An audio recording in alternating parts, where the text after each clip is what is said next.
much that we can change, because the recommendations, questions are already decided.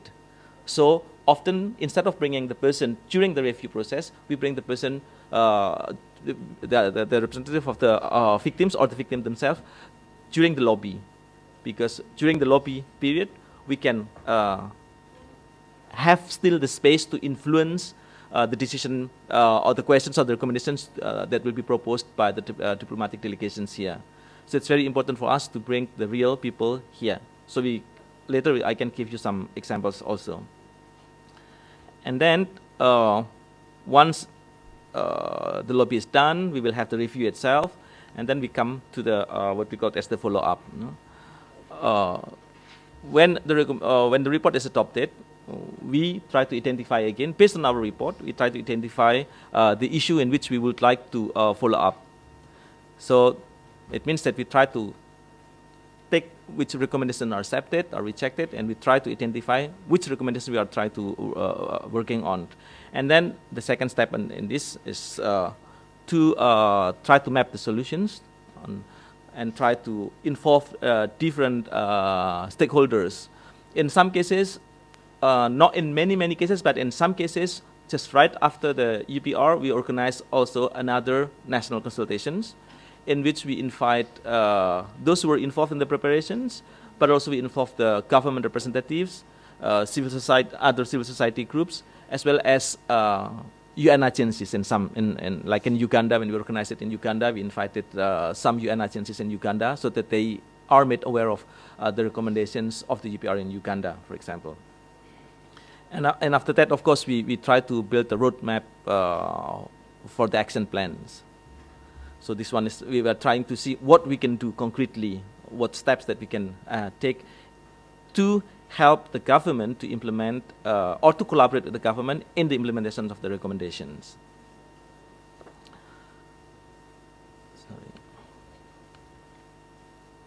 So this is just very brief about our UPR implementation strategy. So we have two levels at the national level. About the capacity building. Capacity building means when we organize the national consultation, it is part of the capacity building, because people are made aware of the issue, so that they understand the issue, and then they will be together with us in preparing the reports. And then the monitoring process, because we will monitor the implementations, and then we have the direct engagements either with the civil society or with the governments or with the government officers or with UN agencies. And we continue to do the advocacy on this issue that we are working on. And of course, those elements are part of the awareness raising process in the implementation of the UPR. And at the international level, as I explained, when we do the submissions, the UPR submissions, we do not stop only for the UPR submissions, but we also try to use the issue that we are putting in the UPR submissions through other mechanisms. So through the treaty bodies, for sure, through the special procedures, but also when we have the Human Rights Council sessions, we often make statements based on the UPR recommendations or based on the implementation of the UPR recommendations. So we try to be more comprehensive in our lobby, in our advocacy work. And then we also use other UN agencies. For example, we work a lot in the issue of SDGs in New York, so we try to also bring certain issues like right to water. We are working a lot on the right to water, on the issue of mining, and we try to use the recommendations in our work and through our UPR report, and try to link it up with the whole process of the SDGs in New York. And we use other international fora, whether it is within the UN or outside the UN. But what we are trying to do is really to have a comprehensive approach toward the issue. So I'll give you some example of cases, like let's say how we bring the voice of the vulnerable groups. For example, the issue of Benin, Franciscan International is now becoming a kind of focal point on the issue of ritual infanticide or witch children. So in 2008, based on our national consultation in Benin, especially in northern Benin, we found that there was continuous practice of ritual infanticide. So it means that some children who were born differently, either through the leg first or the hand first or different ways, there is a potentiality that they will be used as ritual to be killed. So there were some killings process because they were considered as the witch children. So the practice happened in northern Benin, and we found it. Why we found it? Because the Franciscans are in the hospitals, in the maternities. So we found that this practice is really against the human rights principles.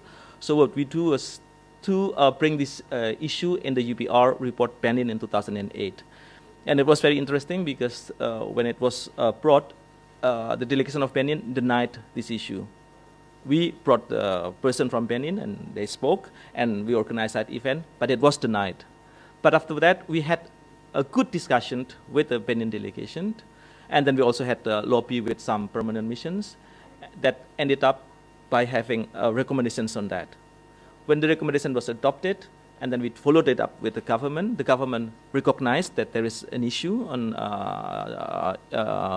ritual infanticide of witch children, and then there were some discussions between us and the government, and then the issue was taken seriously by us, and we do the campaign in different parts of Benin to promote the change of mind of the people on this issue.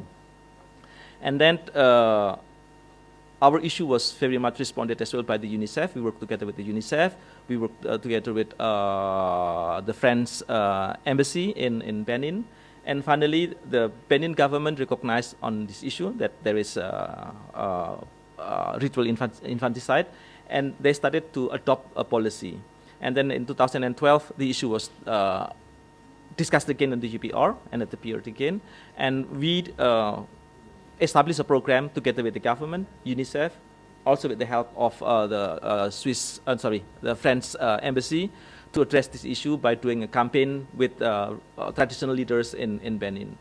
And now we are quite happy because this issue is part of the discussions in Benin, in the Parliament of Benin, especially in the discussions toward the child code. So the Benin government is now discussing about the child code in Benin, and one of the issues is about the witch children. So this is one of the examples of success story for us in bringing the forgotten issue of the witch children in Benin that was denied by the government, but now it becomes a real focus of the government of Benin. And then in Australia, we work a lot with the indigenous peoples of Australia, the Aborigines, and especially on the issue of the education, access to education, access to water, access to livelihood. So we receive continuous information from the Aborigines themselves. So we discuss with them, and they provide us with the report. And then this report, the information that they give us becomes the source of our report for the UPR. And in 2015 now, we worked a lot on the issue of asylum seekers trying to find international protections to Australia. This is a huge issue because Australia has quite specific policy that they adopt a new terminology that is called as illegal asylum seekers. There's no international terminology of illegal asylum seekers. Asylum seekers are asylum seekers. But the government of Australia adopted a term, illegal asylum seekers. With these definitions, Australia adopted a policy that those who wanted to come to Australia will be pushed away, especially those who come by boat. They were pushed away and they are put in Manus Island, that is in Papua New Guinea, and also in Nauru. It's a small state of 10,000 inhabitants in Pacific. So Australia signed two MOUs with Papua New Guinea and Nauru, so that those asylum seekers will fall under the jurisdictions of Nauru and Papua New Guinea. But those centers, detention centers, are run by Australian government. So there's the whole, the whole unclarity or the whole complication in terms of international law with the issue of asylum seekers. And Australia, don't imagine that Australia is a good example on human rights, because even Australia has adopted a law in July that the people who work in the asylum seekers are forbidden to speak on what's happening in the center. They can be put into jail. It's the new law that was adopted in July if they speak about the issue publicly. So this is a new reality. Luckily enough, we are working on that issue, Franciscan International, and we have some people inside. So we have some social workers that are working in those detention center, and we bring the informations coming from inside the detention center to be brought to the UN to be submitted through the UPR. There are quite many NGOs working on that issue, but there are not many NGOs that are openly criticizing the Australian government on that issue. And our NGO is one of the, I think now is the only, well, there are 3 NGOs working on that issue, but other NGOs do not dare to criticize Australia on that issue. So we are the ones who criticize Australia on that issue, and we brought people who came from inside, the social workers, to speak on that issue, and also to some extent to do some lobby, UPR lobby on that issue, because we think that it is very important. So this is another example on how we try to really bring the voice of the vulnerable people, the people who are now being detained in Nauru and also in Papua New Guinea and Manus Island, so that their concerns can be heard. And we completed our lobby just yesterday to some countries and try to really influence that this issue will not be forgotten, that Australia will get the recognition on this issue. Another example is in Indonesia. That's my country of origin. We focus on the issue of the indigenous peoples in West Papua. So you have Papua New Guinea. Papua is divided into 2, Papua New Guinea, independent state, and West Papua, that is politically part of Indonesia. The problem is that there are continuous human rights violations. So we try also to bring the voice of the people from West Papua to be heard at the United Nations, and we use the UPR mechanism as one of the key mechanisms that we use. So we normally, when we do the lobby, we bring victims themselves to Geneva to speak about that. But we also, when we prepare the report, we also organize national consultations in West Papua. Of course, we have the risk of being, intimidated by the government, but that's part of the dynamic. We are used to it. And then two more issues.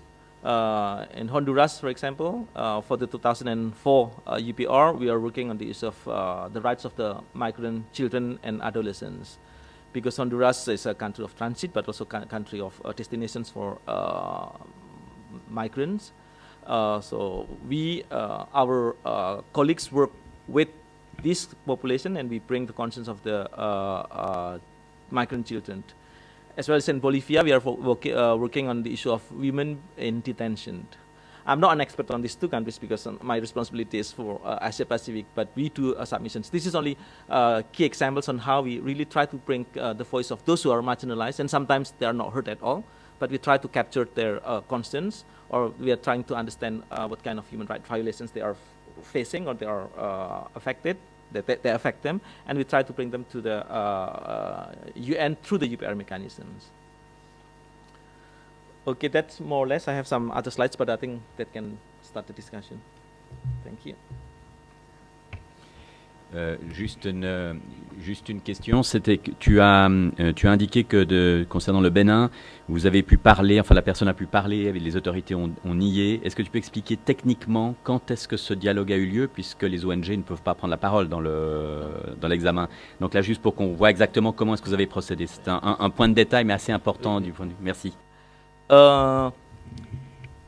When the UPR was, I will speak in English. When we prepared the UPR Benin in 2008, we already understood that we will bring this issue, the witch children. During the Human Rights Council, prior to the UPR, we invited 2 persons. One was a midwife, a nun, but also a midwife, who are encountered with this issue, this problem. So we organized a side event in which we speak about the witch children with the presence of 2 persons from Benin. One is a priest who is working in that area. The other one is a midwife who has been encountered with this issue. And then during that side event, of course, we invited the Benin delegation, and Benin delegation was not very happy at all because they said, oh, that doesn't exist, etc., etc. They said no, but we said that, and then we said that yes, it exists because I'm a midwife, the nun said, and I know this issue very well because I work in that that area in northern Benin.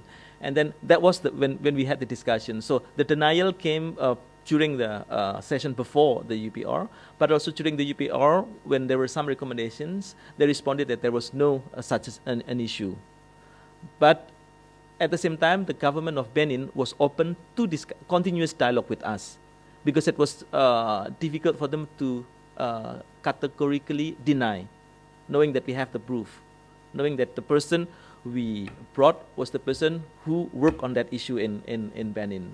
So the first step for them was a denial. But after that, there were open discussions. And the discussion started in Geneva, but continued in Benin. Yeah. D'accord, donc c'est le side event avant qui a permis de faire cette discussion et non pas pendant la réunion. Là, je crois que c'est important de bien préciser la démarche. Donc ça montre aussi l'importance des side events qui peuvent être organisés, soit avant un EPU, soit des fois avant la session du conseil, enfin lors de la session du conseil qui va précéder l'EPU. Donc il y a plusieurs moments où on peut l'organiser. Mais par contre, ça n'a pas été un dialogue dans le cadre des pré-sessions de UPR Info. Non, c'est voilà. pas encore là. Ah, ça, ah oui, il n'y a pas encore. Oui, c'est juste, tu as raison. Oui, c'est juste, oui, pardon. Effectivement. Voilà, alors je voulais juste avoir cette précision.